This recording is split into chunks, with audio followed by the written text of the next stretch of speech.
Well, I'm glad we're not being sent to Australia. It would be a very long drive if I'd gone to Australia, but look who we found. The most beautiful young male leopard that we have in our area. Well, for me anyway. He has the most striking markings. So little Thamba is sitting nicely in a little shady spot, and he's enjoying this cool morning and watching the world as it goes by.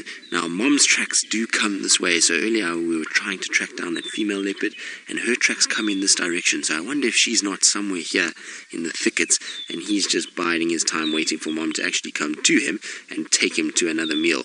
But he really is the absolute epitome of exquisite. He's got the most incredible markings. There's these deep, rich blacks that are around his eyes and down his muzzle.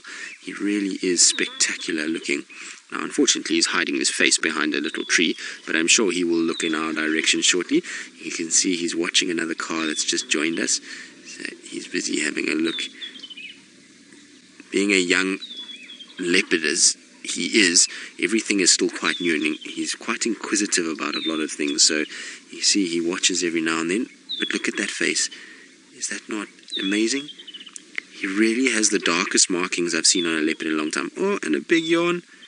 And you can see, did you see his teeth there? He's actually got his milk teeth are busy falling out, and his proper canines are coming through. So he's got, by the looks of it, 8 canines at the moment, because the newer ones are pushing the older ones out. So he's actually got double canines on the top there. So if anyone got a screenshot, you can send it through to #SafariLive, and you'll be able to see that they've got more than just the 2 canines on top, definitely. I didn't see nicely on the bottom, but maybe we can count them if somebody sends a screenshot for us. Now, you can see he's quite a tired boy. I would imagine he's been up to no good with Mom away. Young male leopards, or any young leopard, often is quite naughty when Mom is away. They'll play around and they'll chase small things like birds and mongoose and varying other interesting things to investigate.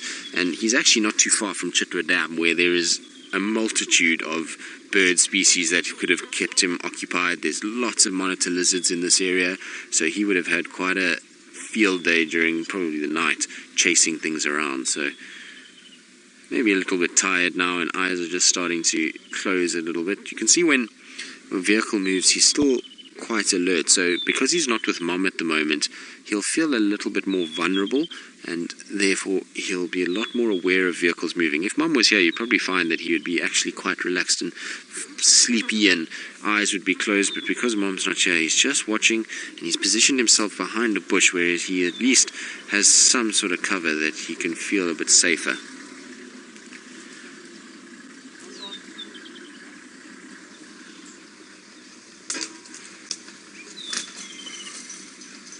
Seems to have heard something now. You can see how those ears are working the whole time, and he certainly has been gifted with big ears. His hearing must be incredible. He's got these massive ears in relation to the size of his head. So another big yawn. Now I wonder if we're not going to start moving. Hopefully he's not going to head into this horrible thicket that's behind him, because inside there is going to be very difficult to follow. But it looks like he might. And you see, look how he's getting low. So he's still not that used to vehicles on his own, and if you get a little bit close to him, he kind of crouches down trying to stay hidden, and that's just his response to any sort of potential threat. He knows that without Mom around, he needs to try and hide himself as well as possible, so that just going down and dropping his head is just to make his profile a little bit lower and make it a little bit harder to actually notice or see him.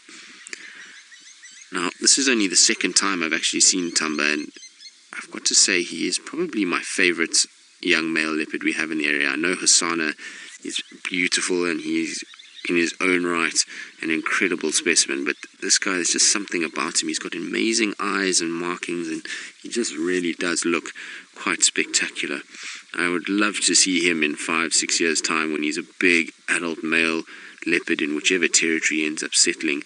I think he's going to be a stunning individual, and probably quite a big boy too. If we judge the size of his paws and his ears, he's going to be that typical Karula bloodline where all the boys are very chunky and big males. Now, we're going to sit with him for a while, because I think he's going to be quite entertaining this morning, and I'm hoping he's going to get up and start moving towards the dam and maybe go and chase some birds. So while we do that, let's go across to James, who I believe has got a bird of his own. Well, little Thamba is still sleepy in his little thicket, and he's just watching the world go by. Every now and then there's some rutting impala in the distance that catch his attention when they shout away, but otherwise he's quite interested in just watching us. You can see he's got his eyes on us every now and then, and he kind of turns and looks and sees what we're doing. He's had a few sort of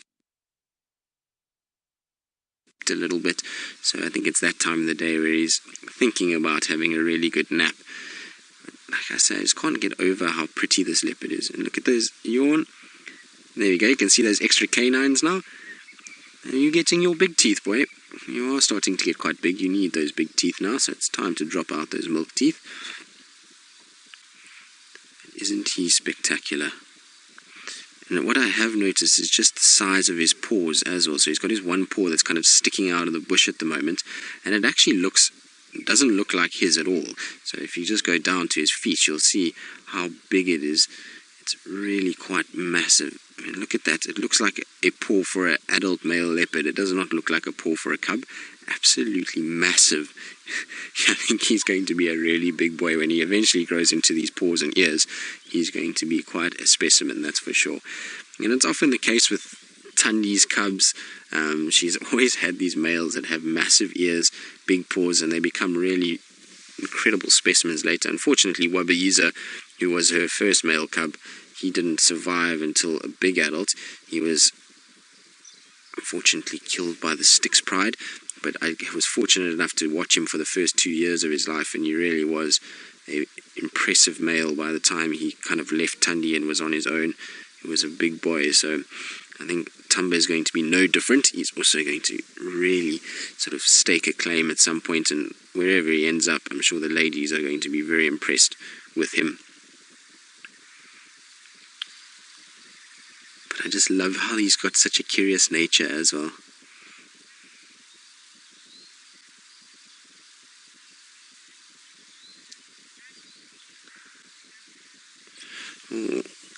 So, Lauren, this is an interesting question actually, and I'm not sure what would happen, but Lauren, you're asking what would happen if Thamba, Shongile and Hosana ran into one another without the mothers. Well, I would probably find that I feel like Shongile and Hosana and this little one are all quite curious characters, so maybe they would kind of watch each other, but I think they would all be nervous. They all know that another leopard is a threat, so I think they would watch from a distance, but they would be quite intrigued at the presence of this other leopard. Now, Shongile was last seen last night, not even 500 meters from where we are now, so she could potentially be somewhere close by here. We don't know, and it would be interesting to see what would happen if she did run into Thamba. I suspect that they would probably run opposite directions just because they are still nervous. They know that they're much smaller animals and that there's territorial animals out here that they've got to be careful of. So I'd imagine they would spot another leopard and probably be very shy and slink off into the bush. But you never know. Hassan, he seems to just not care at all about other leopards. I've seen him a few times around Tigana, and he just really didn't seem to bother too much. But that was still in the days when Karula was with them a lot, so I'm not sure how he would be now and whether or not he would be a little bit more circumspect in his movement towards another leopard.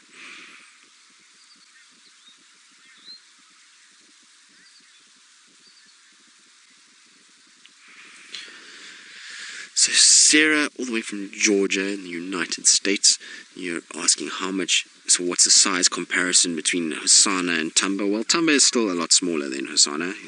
You must remember that Thamba is about 4 months younger than what Hosana is, and 4 months in a male leopard's life is quite a big difference. So he's smaller, definitely, but the size of his paws is probably almost very similar to what Hosana's are. So I think it will be interesting to see when he reaches the same age as Hosana, what the sort of size comparison is. Also, I haven't seen Hosana in a while, so I'm sure Hosana's grown in the last sort of week since we've seen him. Well, I wonder if Thamba's got a little injury on his paw. He seems to be quite ginger on that front paw. Maybe he's gone to sleep from lying down for too long, but he was putting it down quite softly, and he seems like he's not putting too much weight on it. What's wrong, little boy? Have you been playing around too much and hurt yourself?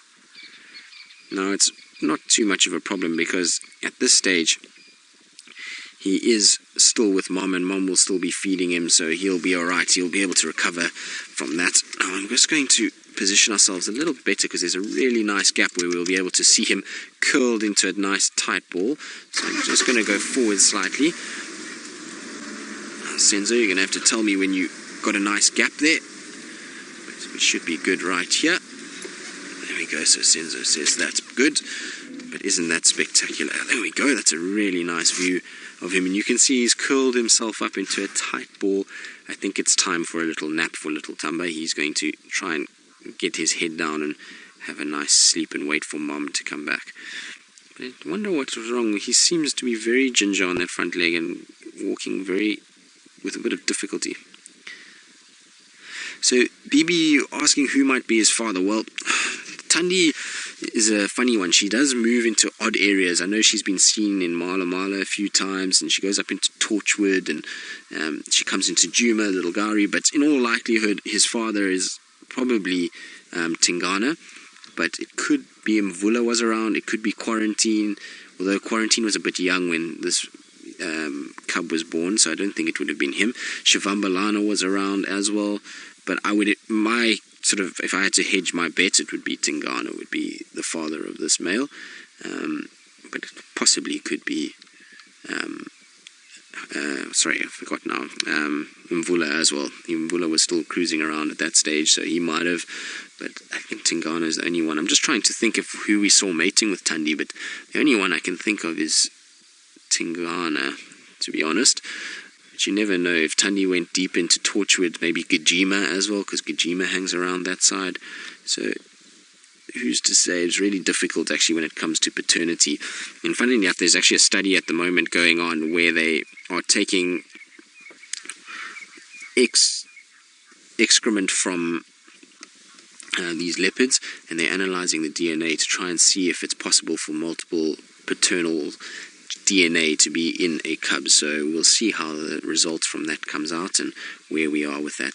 Now I believe Taylor has found something very exciting and very rare, so let's go across to her and see what she's got. Well, hopefully you come right there, James. It's astounding to know how far Tigana has walked in the last, if we take the last 24 hours, well, not 24 hours, let's say 36 hours, it is really quite incredible. He's gone a lap from Chitwa all the way through Djuma into Torchwood, Buffelshoek area, southwards towards Nkoro, then back towards Chitwa, and now all the way towards Arathusa. So he's done a massive circuit. It really is on a serious mission at the moment, and I think it's because of all these young males that we've got hanging around. So he's got Djuma to the north of him, he's got Anderson to the west, there's been Kunuma seen a few times down in the south, there's Quarantine to the southeast, Shivambalana's been around as well. So it's a number of young males that are in his area, and that's maybe why he's moving around so much, checking what's going on and making sure that there's none around. Now, it seems like little Thamba is missing some fur there. I wonder what's happened to you. What have you done to yourself? It seems like there's two little marks there, and you can see it, little grey spots in amongst the fur itself. So I wonder if maybe he didn't get a little cut or something. Often you find it with young male leopards is because they climb, well, not male leopards, any young leopard, they climb all over the place and they're clumsy and they fall out and they end up then getting situations like that. His mom is also quite aggressive, so he might get a few claws from mom every now and then as well. And I would imagine he would love to claw those flies that are flying around his face.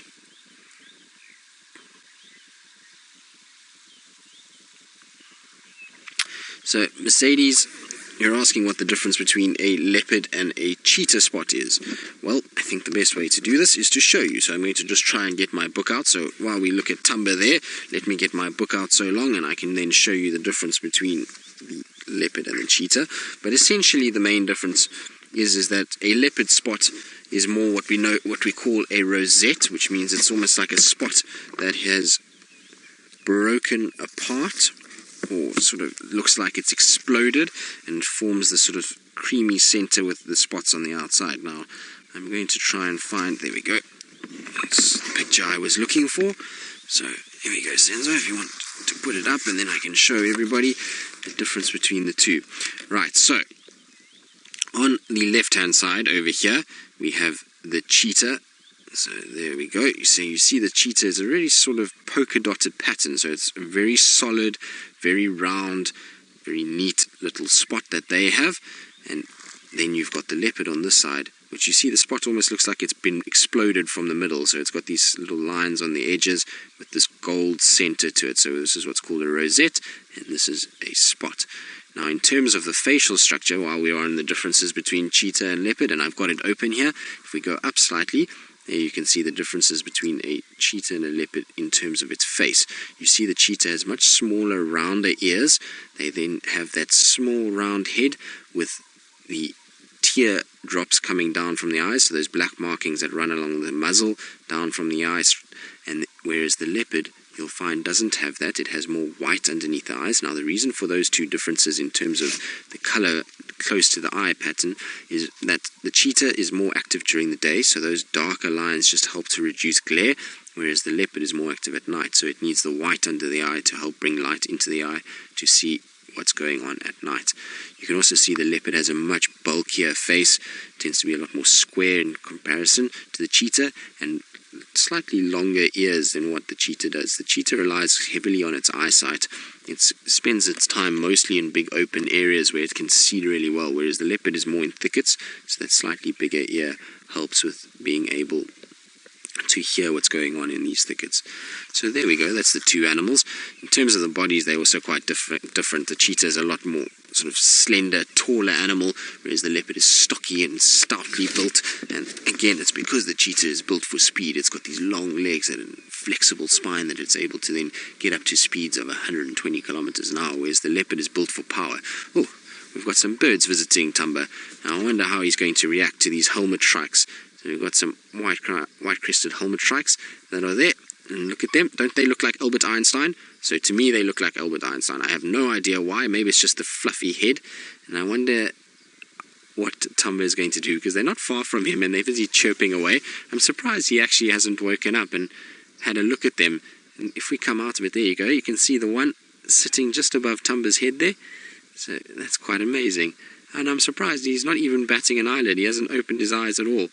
I wonder if these guys... Oh, there we go. They've spotted the leopard and now flown away. Thamba, you were a little bit too fast asleep, my boy. Now, funny enough, a leopard will potentially take a bird of that size. I know it's not a very big meal, but when you're a leopard and you're young and you're learning to hunt, that's often what they learn on. And so those kind of birds are perfect size meals for a leopard of this size. So he will start practicing, but I think he's just unfortunately a bit sleepy now. Now, talking of birds, I believe Taylor's got a bird, so let's quickly go across before it flies away. He is indeed, Taylor. He's about as curled up as possible. I don't think you could get any more curled than what he is right now. So he's still fast asleep and nothing's really come along to disturb him. So I suppose he's found himself the perfect place. And even if the sun comes out, he's got a beautiful big Tamburti thicket that is shading him, and so he'll have more than enough shade. So there we go. You can see the Tamburtis there. And they will be perfect foil for his morning of rest. Now, I'm very happy for Taylor if she finally found herself a golden leaf folding frog. I know that she was telling me when we had the frogs out and we were doing quite a bit of frogging around Frog Day and just before that when we had the first rains, that she had never seen one. So I'm glad that she's gotten to finally see one. They are pretty little frogs, and that water lily frog is really quite special as well. I really like those water lily frogs. It's a really nice find. So well done, Taylor. It's very, very good. It's amazing actually that we're still seeing so many frogs around, given that it's starting to dry up and it's getting quite chilly now. And generally the frogs start to go into a state of estivation where they'll spend a little bit of time around, well, getting into muddy cracks and trying to stay out of the cold water. Otherwise they get a little bit too cold and it's really not easy for them to survive. Now, I think what we're going to probably do is shortly leave Thamba, because I don't think he's going to get up to too much, and there's no sort of alarm calls anywhere nearby to suggest that maybe Tundi is around. So I think probably the best bet for us is that we start moving on. And I would like to go towards Chitwa Dam and see what activity is going on there. It really is a beautiful place. It this time of the morning. You often get lots of birds around, and the animals will slowly be coming down. Now that the sun is just starting to come out, you can see it's starting to get quite bright on the bonnet there, but the sun is just starting to peek through the clouds, and so I'd imagine some of the animals are going to start coming towards the dam for a drink. So I'm going to go check around there, and maybe we will get lucky and bump into Thandi on our way. And while we do that, let's go across to James, who I think is still searching for Tigana, and I hope that he'll come right. Be good reward for all the effort that James has put in this morning. So let's see how he's doing.